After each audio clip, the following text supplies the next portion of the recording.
Welcome to a very special Daikaiju Network podcast where we have a healthy obsession with kaiju. I am your co-host, Kent, and with me is your other co-host, Jason. How's it going, everyone? All right, so before we get going here, Jason, quick housekeeping. Yeah, just a little bit of a housekeeping here. If you're watching us on YouTube, as of right now, if you see a red button down below, make sure to hit that subscribe button as well as smash that like button and hit the notification bell icon so you can get notified whenever we go live for any of our shows coming up in the future. And as far as finding us everywhere, you can find us at our link tree.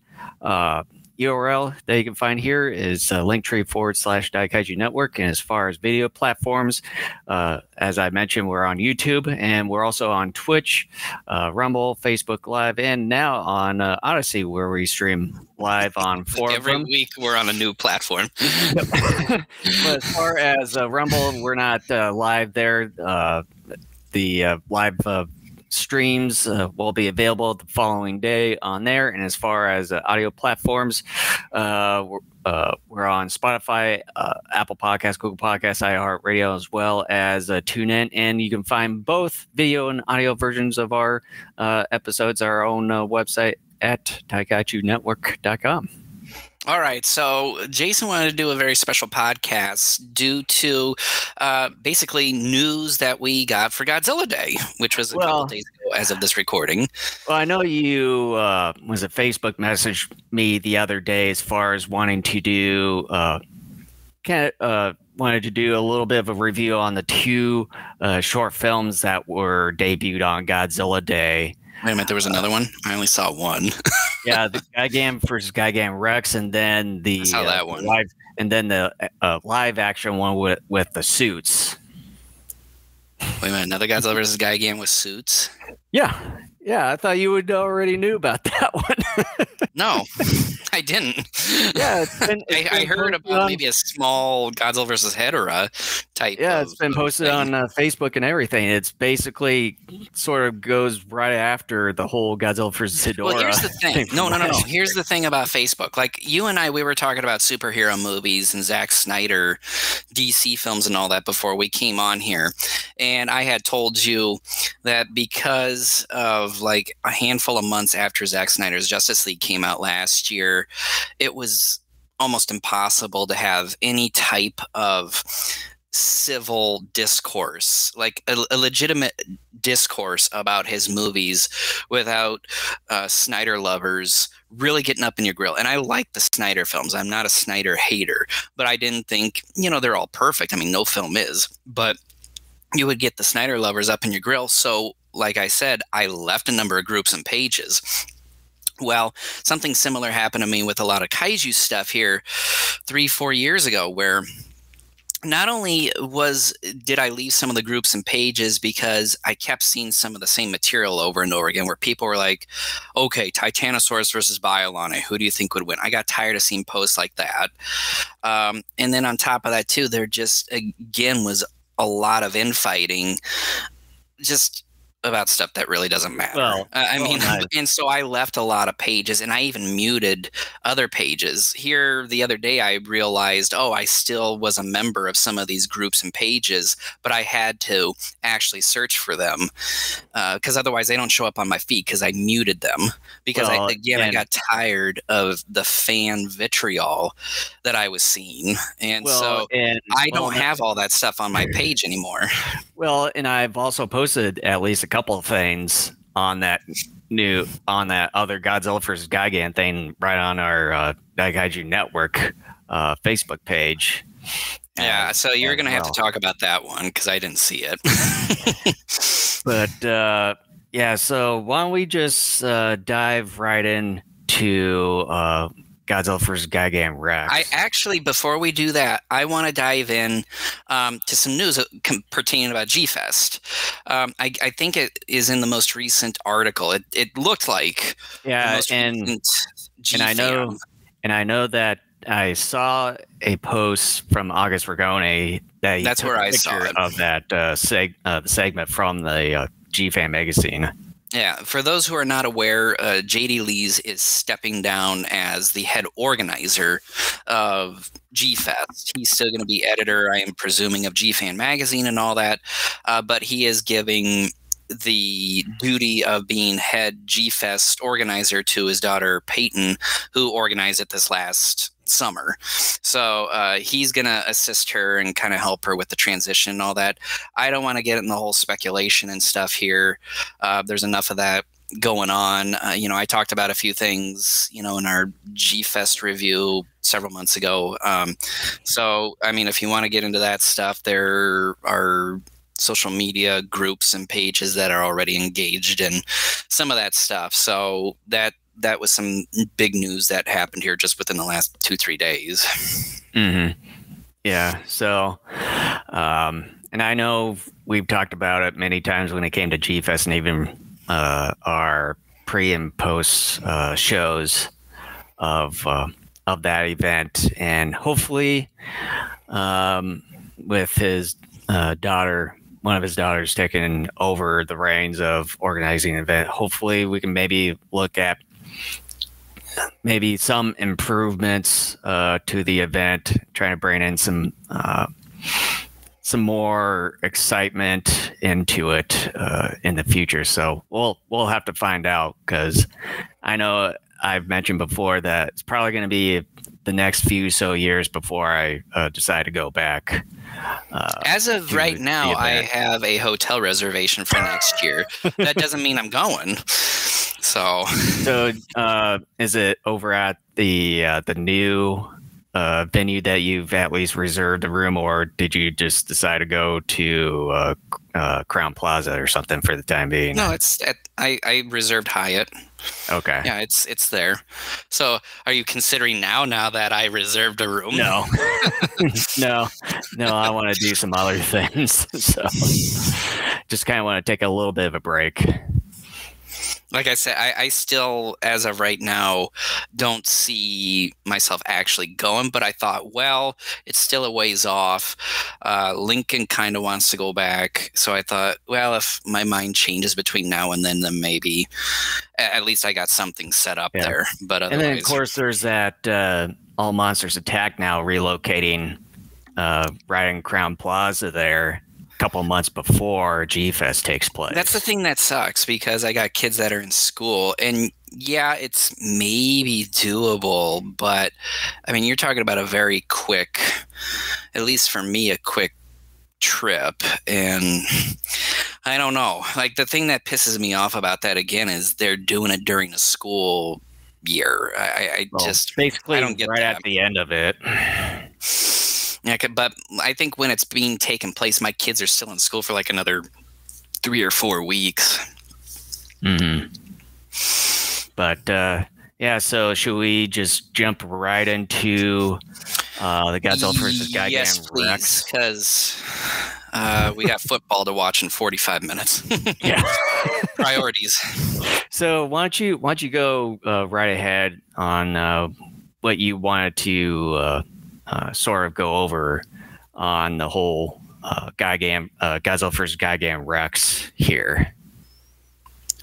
Well, I'm not a Pulitzer Prize winning author, so I have nothing groundbreaking to say here that's gonna like shatter the fandom in any way, shape, or form. First off, I like this. I don't know if it is supposed to be an actual callback to the end of Godzilla vs. Destroyer or not, but that's sort of what I thought too. Because it's the exact setup as the very end of Godzilla vs. Destroyer there with Godzilla Jr. when he takes, pretty much takes over his father's footsteps and absorbs all the radiation and then transforms.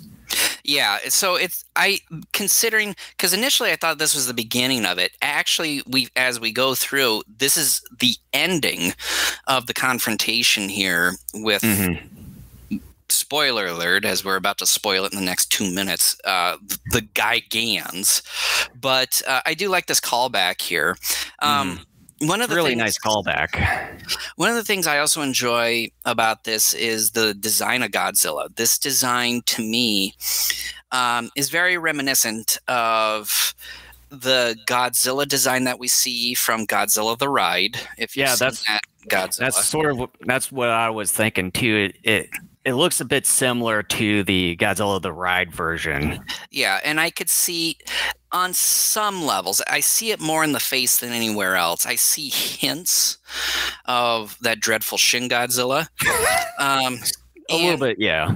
And with some of the skin texture, I see a tad bit of Earth Godzilla in it. And I might say a combination of some of the Heisei Godzilla heads.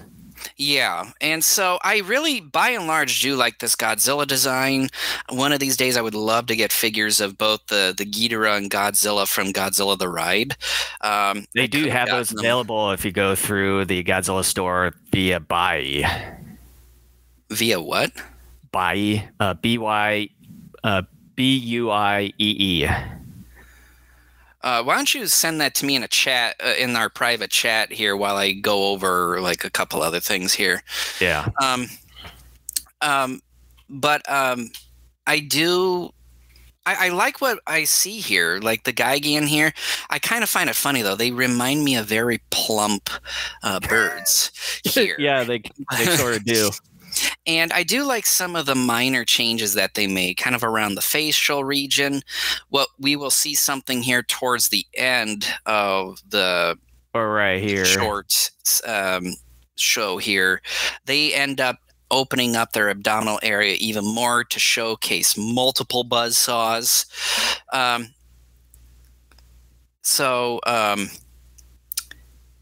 I would kind of want to comment on Gigan Rex, but I'll just kind of wait until he shows up here. But I like how all of this looks. Some of the camera angles, kind of like this, and what we will see here. Oh, and even this right here. And this shot, it reminds me an awful lot of what we saw in Shin Godzilla. Those were some of the best elements of Shin Godzilla, were some of the cinematography moments. Yeah, and the one thing I wanted to point out is that probably my one only gripe with this is that, and it goes back to Shin Godzilla as well, that with a lot of the sound effects in both that movie and here are nice and crisp. Even Gigan's howl and laser beam sound effect, but it seems like whenever it comes to Godzilla, it's like his roar, howl, and atomic ray sound effects are just a bit muffed and just not really clear as the rest of the sound effects in this. I give it a pass for this because this is just a short. You know, this isn't something that was given a huge budget and, you know, a year and a half or whatever to be made. Once again, I mean, you know, you got to go back several years when we talked about Shin Godzilla. Yeah, I think you can definitely criticize Shin Godzilla for that because that was a major motion picture production. This here is nothing more than something fun to celebrate Godzilla and the 50th anniversary of Gigan. I do like the fact that we get multiple Gigans here. I think this is a fun thing that really, if you are a fan, it gets your creative juices flowing as to wondering, oh my gosh, like, is Nebula Space Hunter M, like, are they mass producing these Gigans similar to what you would see the what was that, the name of those aliens that produced all the kaiju in Pacific Rim? What were they called, those aliens? I don't quite know, but here's Gigan Rex. Yeah, and so I do kind of like this Gigan here. Again, though, I'm seeing too many familiar elements with Shin Godzilla in terms of how that Godzilla looked. And this kind of reminds me a bit of that design a little bit because there's a lot of red hues. It's a kind of a fleshy type of look to it. But by and large, I do like it. I like the fact, too, that as we move along here, this Gigan's abilities are, like right here, are enhanced. and different, and I think a good way. It produces a different spin on the character. And This here is pretty interesting too. Yeah, whereas instead of the buzzsaw that we usually see on Gigan, is another another sort of an eye or it's like the chest beam from Mechagodzilla. Yeah, Mechagodzilla 2. And the one thing with his hand that kind of spreads out like the whole sword thing like this, it's a bit similar to one of the animes that I've seen where this one character, he had this this kind of sword where it spreads out like this in a way. So I've seen in a movie or something too, where some character had a sword that kind of did something like that too. So it's something that's relatively popular in certain sections of pop culture. Mm-hmm. Yeah, and then as far as some of the visual effects, I really liked how they did with it. Although there's maybe some instances that we've seen before, and sort of right here too, seems not quite fleshed out a little bit. It just seems a little bit cheap here and there. And then with Godzilla grabbing this area, it doesn't seem like he's fully grasping those there a little bit, which they could have done a little bit more. I mean, for me, that's just a little bit of a nitpick. Yeah, I was going to say, you're nitpicking here. Again, if this were a feature-length film, I would be more critical. I just kind of let that go because by and large here, I think they did a fantastic job. You know, one of the things that we had heard for many years about Japanese studios was that their visual effects departments just weren't quite up to snuff like Hollywood's was. Like they weren't even close to where Hollywood was for a number of years. Now it seems like they're finally playing catch up, and things are starting to look a lot better here. So I'm willing to give it a pass. I still think this whole short, it looks fantastic. I mean, if someone were to sell me a DVD of this for like $10, I would definitely buy it. My only criticism on this whole short is that, first and foremost, like right here, I kind of wished they raised the stakes and actually had Godzilla bleed or something like that. Instead, there's no blood or anything like that. My suspension of disbelief sadly kind of left a little bit there. Mm-hmm. But as we'll see here in just one moment, I am confused as to how exactly a Gigan Rex dies here. To me, I couldn't figure it out because they do the beam lock here. And to me, it seemed like the beam exploded in between both of them. And yet somehow Gigan Rex is the one that ends up dead. Yeah, see, look, to me, right there, it looks like it exploded in between them.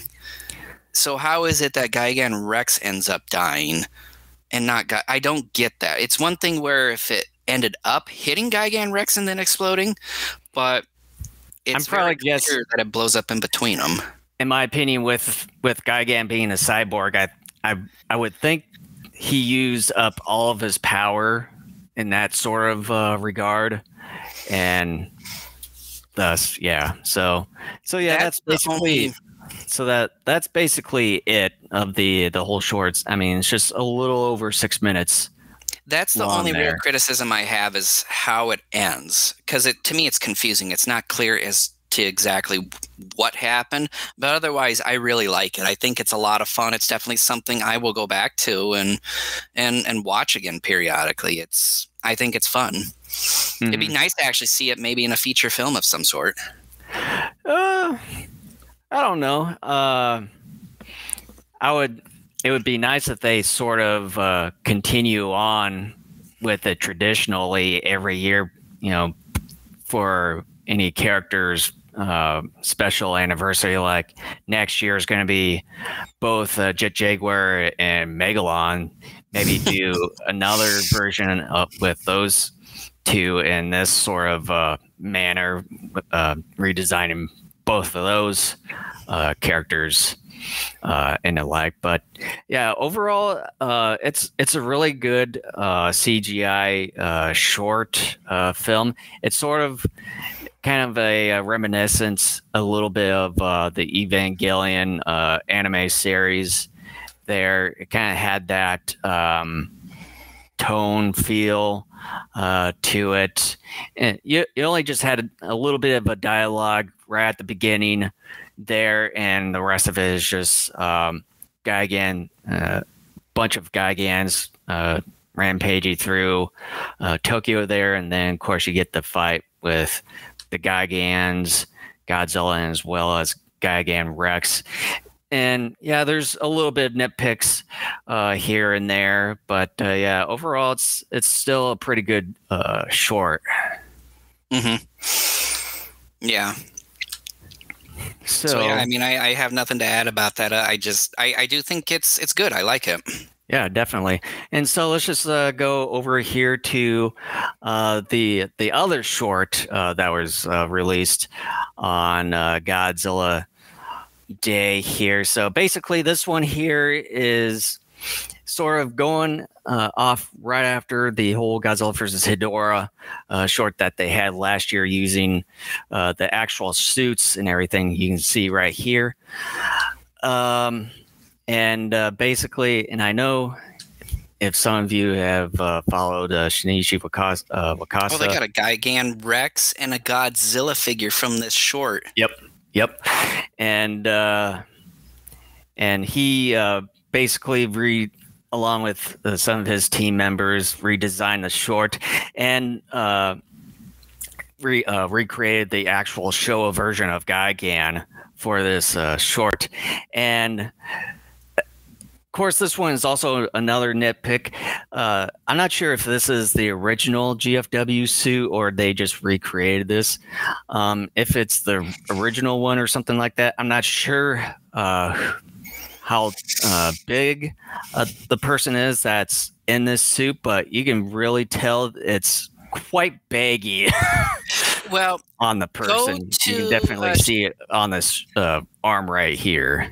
Go to Shinichi Wakasa's Facebook profile. He posted a picture I saw yesterday of this suit and what looked to be the actor. And if indeed that is the actor is decent size. Like, he's big and muscular.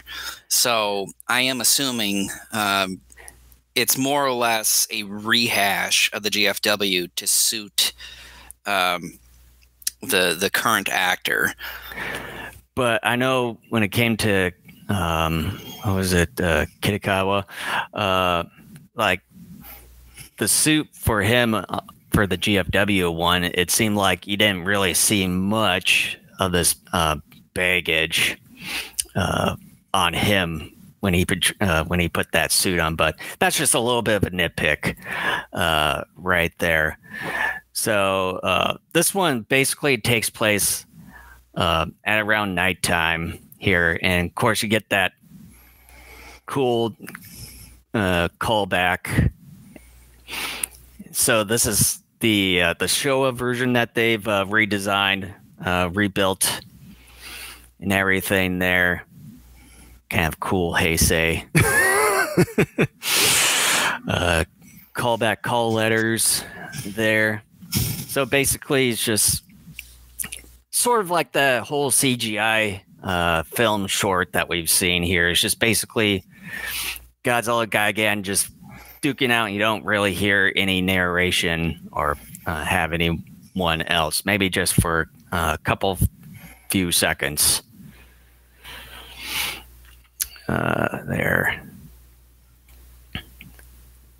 And then, of course, he's seeing these in the teaser trailer where they were kind of showcasing the new recreated suit. And see, I didn't even see that.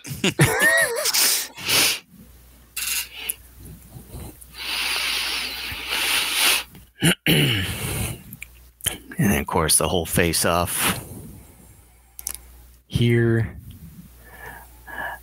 I don't know if this to me is very reminiscent of kind of like the Millennium era. A little bit. I would say looks and I would say a lot when it comes to the camera angles. Yeah. And yeah, when it comes to the Showa Gigan, you don't really see him use that laser beam, but here they actually showcase it. He only used it for a brief half second in his debut film where he used it as a quick flash, and that was about it. It seemed like it was a device used to call help. But I know in some of the posters and the VHSs that we had that they show him showcasing. Right, yeah. But when you go by the movies. Yeah, but they just never had him do it. Which is a bit strange that they didn't really do anything with that. Like, as far as post-production, do have any sort of laser projection. Yeah, I don't know if they felt like they couldn't make it look halfway decent or what. I don't know. But at least in this short film version, that they did a pretty good job with it. And as well as showcasing him actually slicing through, where didn't really see that in the Showa version. Well, I mean, I don't think in the Millennium GFW version. No, but let's be honest. When you take a look at his claws, they're very blunt. They technically shouldn't slice that. Like, more than anything else, yeah, it should crash through things. But when it came to the CGI short not long ago, where they looked like actual knives, then yeah, that would make sense. They were thin enough to where you can buy that. True. And then again, doing the same thing there. I mean, I'm really liking this so far. I like the fact that they really did an incredible job recreating the Showa Gigan suit, even the redone GFW Godzilla suit. I don't know. It's one of my favorites. It's not top 5, but it might be top 10 maybe. I like what they did here with it. I like the fact too, once again, call back to practicals. Again, I'm not like some sort of Godzilla or Kaiju fan purist where it's like, oh my gosh, like CGI, it's dumb. I want practicals. I do like practicals, but I mean, see, here you go. CGI and stuff here too. And see, here you go, where Gigan's buzzsaw actually does quite a bit of damage to Godzilla there. I don't know if you've quite I did see the cut there. Which also kind of reminded me a bit of that huge scar that Godzilla got right at the end of Godzilla X Mechagodzilla there. And then you see it in Godzilla Tokyo SOS.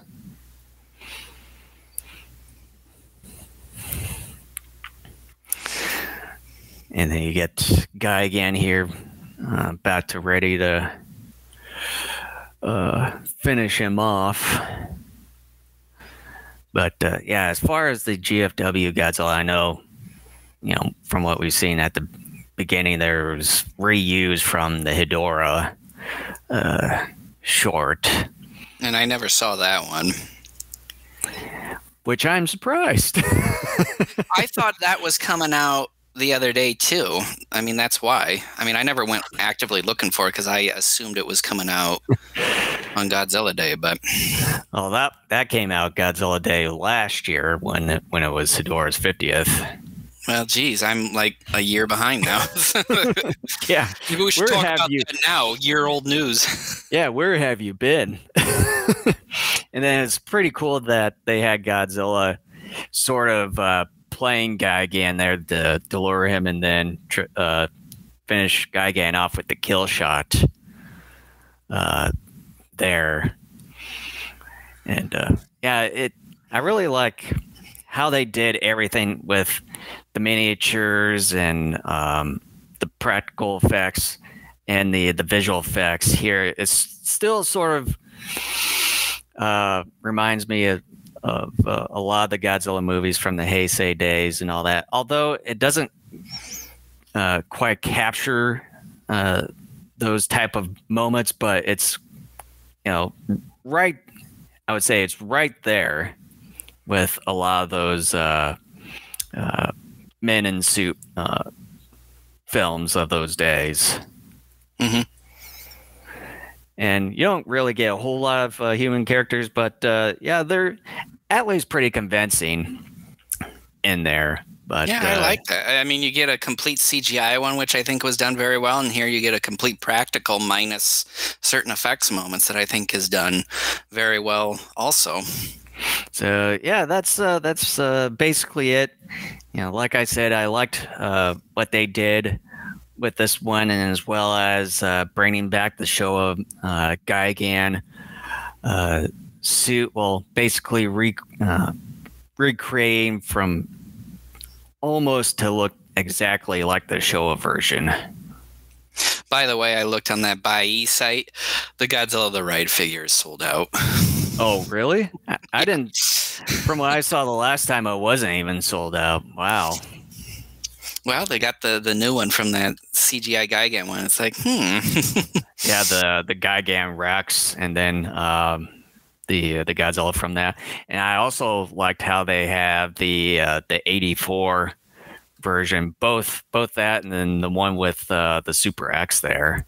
I just need to figure out what some of the yen is translated into dollars.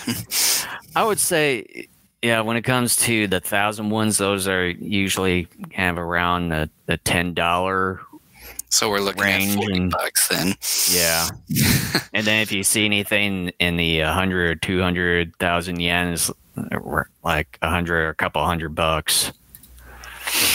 So yeah, that's basically it of that. Unless if you want to add anything to this, and I basically said my piece. You know, like I said, it's very good, very well done. Reminds me of a cross between the Heisei and Millennium era films, and they did a good job. I like it. I like the fact too you got one on each end of the spectrum. You got a complete CGI one, which is done well, and you got a complete practical one, minus again the beams and all that stuff, which is also done very well. Mm-hmm.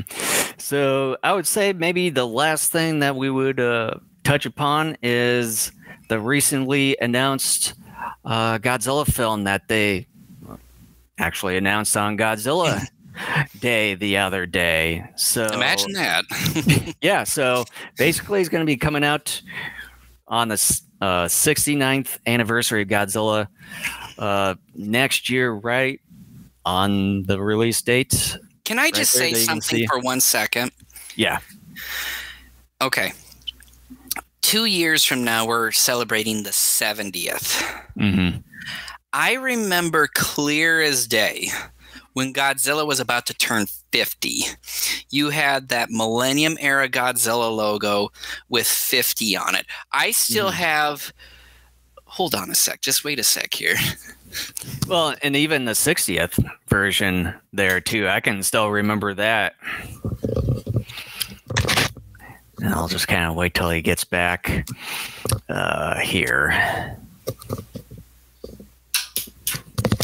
Never mind. I thought it showed the logo of it, but Godzilla Saved the Earth, that video game, when you load it up, it has the 50th anniversary logo as the game is loading up. And then you had the 60th anniversary logo, which I think had the Millennium one on there too, but differently set up where I think it was on top of the 60, the number 60. And I feel old is the point I'm trying to get at, because I remember the 50th anniversary, all of us online, back then it was discussion forums and all that. It's like, oh my gosh, this is awesome. And we're 2 years away from it being the 70th. Mm-hmm. That is crazy. And you and I have been fans of Godzilla officially for 30 years. This year, at this point. Shit. I mean, it's just like, where does the time go? I mean, it's crazy. Yeah, that is true. But nevertheless, make you feel old. So yeah, so nevertheless, Toho is going to be making their first Godzilla film since gonna say it, Shin Godzilla in 2016. So basically, it's gonna be just over 7 years since that film was released between Shin Godzilla and then when this one comes out. I feel old even with that too. Because I remember going to see it and just being like, oh. Yeah. And it's going to be, as you can see here, directed, written, and the visual effects will be done by Takashi Yamazaki here. And he also owns a visual effects studio, which they have done some, I would say some or maybe a majority of the visual effects for Shin Godzilla there. So, which is about the only bright spot, in my opinion, of that film. So now he's going to be taking over the reins to doing actually directing a Godzilla film. And the one interesting thing, if you see in the premise here, that is going to be taking place in post-war Japan in the late 40s, between 45 and 47, which is a bit interesting because the only time that we know of in the whole Toho Godzilla universe that goes back into that timeline was in Godzilla versus King Ghidorah, the 91 version, where they went back in time and then the one with showed all the that whole showed the whole sequence of when Godzilla was Godzillasaurus at the time before the whole atomic bomb experiment. So I don't know what they're going to actually go about it, if they're going to have him be, like a Godzillasaurus at that time, or necessarily, or possibly perhaps when they do the atomic bomb experiment that time, and then have him involved during that time, like Shin Godzilla did, or what they're going to do with this. Here's the thing that scares me with this, and I don't think they're going to do it, but I'm still scared. They're going to pull something similar to what they did with Shin Godzilla, where you have the worm-looking proto-Godzilla-like thing. I have a feeling I don't think they will do it, but that's what I'm afraid of. I don't think they'd probably go with that route, especially with it being a different director this time around. And I was sort of thinking about that too, when it came to this time period, which I just came across yesterday when I forget where, it might have been August Ragone's post, where I've stumbled upon when this movie is going to be taking place, and it sort of came to my mind like, are they going to try to do something like Shin Godzilla with the whole evolving thing, but more or less trying to harken back to the days when he actually came about with the whole atomic bomb situation, where they were doing all these tests, and then he comes about around that time period in 1954 and the like. And the other thing too that came to my mind is that the last couple of years, and I think too, that Toho has been thinking about doing their own like World of Godzilla Kaiju cinematic universe. And what I'm thinking is, could this be the film to sort of establish that whole cinematic universe? It could. You might get the birth of Godzilla here, and then the next film you're going to get something else, and then after that something else, and then maybe everything culminates into a Destroy All Monsters-esque film that takes place in the 60s, maybe. I don't know. Yeah, so yeah, definitely just have to keep an eye out on that, whatever they're going to be doing post this film when this gets released a year from now.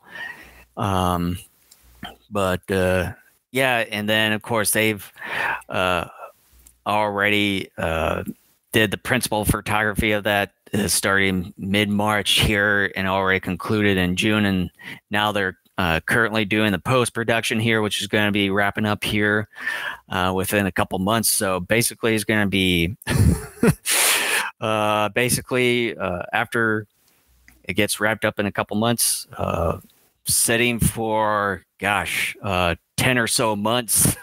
It won't necessarily be sitting. They'll be working on it, tweaking on it, and then I think they're giving themselves extra time for any additional shooting or reshoots. Yeah, and then of course, I wonder how much of marketing they're going to be doing with that. If it's Godzilla, they're going to market it. Yeah.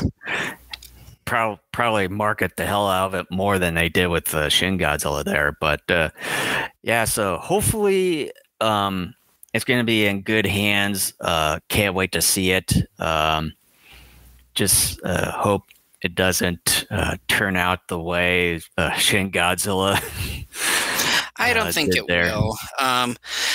Yeah, I mean, I'm looking forward to it, but I have to admit, even though I'm always excited to hear about a new Godzilla project, there's always a part of me that's just like, oh, shit, I can't keep up with it. Like, they don't give you a moment to breathe. Like, can we have, like, 5 or 6 years where there's nothing, where we can just kind of breathe and just kind of watch and all that stuff with all the movies that we currently have before we move on to new stuff? And it's Toho's like, nope.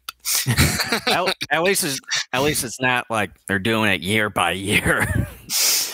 No, but you know, because last year we had Godzilla versus Kong. Apple TV is, I think, next year looking to get the whole MonsterVerse show that they've been doing going. I think too the Kong sequel of sorts is going to be coming. I've heard rumors that Godzilla may even be returning for like a Godzilla versus Kong 2 type of film. I mean, again, I'm excited about all this stuff, but it's like, man, I want to breathe. Like, I want to catch up on this stuff. I want to be able to sit back and relax for a while and just watch what we currently have, because we have 70 years worth of material. And it's like, I kind of just want to sit back for a while and watch what I got for a while before I move on to something new.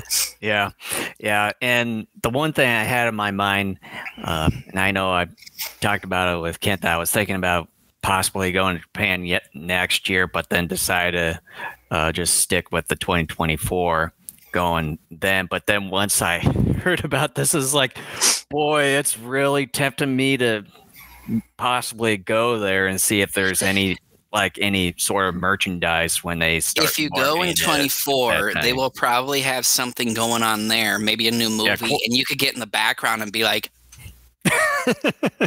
yeah, or just like buy a lot of the figures and stuff that they probably would have at that time once the whole movie is released on the home media and all that. And like, I was thinking about going there around Memorial Day weekend. I'll probably do the same in 2024, but if I did go next year around that time period, it's like, would there be any sort of, I bet there would be some sort of marketing then, because it'd be 6 months out. And would they have any maybe figures or something? To me, it'd probably be a little bit too early during that time period, but I would say if I go 6 months after the film is released, then yeah, there would be all that stuff out and about. So, yeah. Well, I got nothing else to add other than the fact that Jason and I, at the end of the podcast we did last weekend, we decided that the final podcast we're going to do before our year-end special, we're going to do a commentary. We're just not exactly sure yet what the commentary will be. So, again, next weekend we're going to cover the next batch of Kamen Rider episodes, and then 2 weeks from then we're going to do another batch, the last batch of the year of Spectrum Man, and then we're going to do the commentary and then our year-end special. And so we're working on ideas for that, for anybody who is familiar with how we do that one. So that's basically the rest of the schedule moving forward, which is hard to believe. We're kind of at that point already. We're thinking about closing out the year. But with that, I thank you so much for listening or watching. I got football to watch here soon. So both you and I'm going to be putting up the Christmas tree. So it's like always on the first weekend of November, I always do that. So so be watching football and putting Christmas stuff up at the same time. So while drinking alcoholic eggnog, climbing a ladder and falling off, and I don't quite have the alcoholic eggnog, but I do have liquor, hard liquor. So yes, you do. So yeah, you've seen my stash right on the counter there. I have. By the way, did you notice one bottle was missing? Nope. I always make sure. Thank you so much for listening or watching, and we'll see you here next week for Kamen Rider. So yeah, Sunday from tomorrow, we'll see you guys then. So take care, everyone.